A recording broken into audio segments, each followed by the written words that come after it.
bitaw. Sir, ano po, ano? Tulungan. Saan na po, ano po? Kung na kayo gumawasan. Parang awa nila. Ubig. Ubig at saka ubig pan. Ma'am, salamat ma'am. Mamaya, samahan niyo doon. Hindi, sasama ka mamaya. Samahan ka nila. Sa mga iba pang kasama. Iiyak po yung isa.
Maraming salamat sa sakripisyo nila para sa ating mga Pilipino, sa kinabukasan ng ating bansa. Sana lakasan at tibayan pa nila ang mga loob nila. Maraming nakasuporta sa kanila. God bless, si Lord na ang bahala sa lahat. Salamat!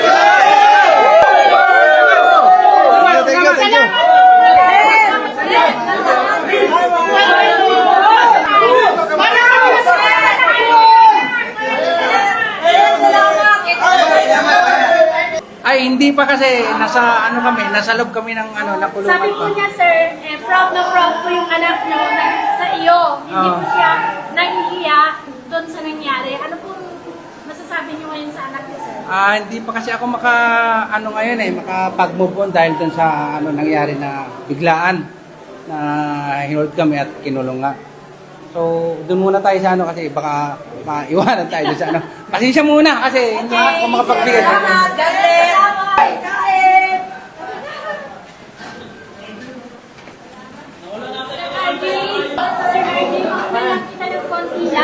Nakita mo na po ba yung post ng anak mo po?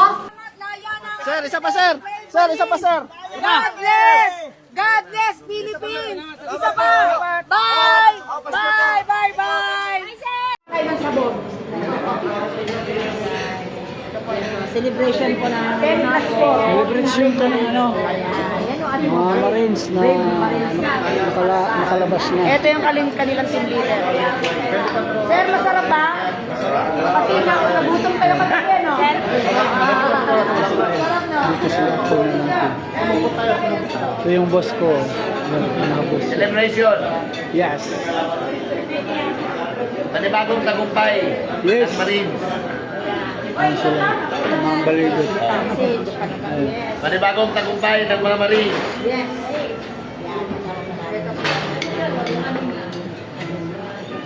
Si Tony Baligot. Kaya ito na po nila eh. Mga Marines muna nyo. Oo. Nakadalawa na kami.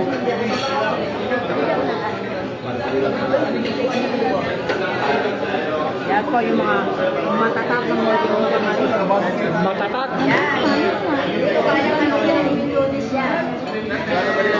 Kami ni Ano po pala to? sa celebration ng mga Marines. Sir, ang aking ginong po. Hello, love you, sir.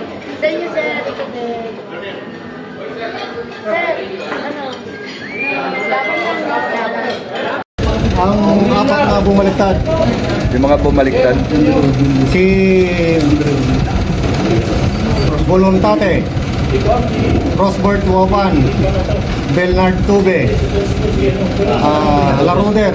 At saka merong isang kasama nila na hindi nakasama sa amin, na hindi pumirma ng affidavit.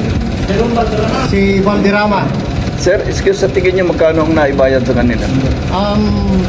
Yung sa ebidensya namin na lagi nilang inano sa amin, sinasend or yung mga nano sa 25 million. Ilalabas din namin yung mga video call namin. Nakakausap namin yan si Police Master Sergeant Calleja. Si kasama namin dating Marines, si Bunagan. Mark Bunagan. Si Lasaga. Yan yung mga kumukontak sa amin para mag-recant. At saka si Kernel Dominguez. Lahat ng mga ebidensya namin, ipapakita namin. Tapos bilang isang beses yan, nakatid sila. Ito yung pangatlo na to eh. Humingi pa sila ng tawad yan kay attorney. Dahil nagawa nila yung una. Pangalawa, okay pa rin. Pero yung pangatlo, tinuluyan na talaga. Pinagpalit nila yung dignidad nila sa malaking halaga. Hindi lang ito barya. Hindi lang 100,000 kung hindi million po. Malaking halaga ang binigay sa kanila. Tapos nagpa-press-con sila, naka-face mask na. Samantalang lumalabas naman po kami. Hindi naman kami naka-face mask eh. Sila talagang balot na balot. Pero kahit balot na balot sila, talikod pa lang nila, alam na namin sila kung sino sila. Eh ngayon, taong bayan na ang mag-ano sa kanila, mag-uusga. Yun ang katotohanan. Kaya siguro Panginoon na lang siguro sa kanila. Tama ba yung ginawa nila dahil ang daming sambay ng Pilipino na umaasa sa 18 ex-Marines. Ngayon 14 na lang. Sa totoo lang po, proud ako sa Marines dahil nakasali na ako dito.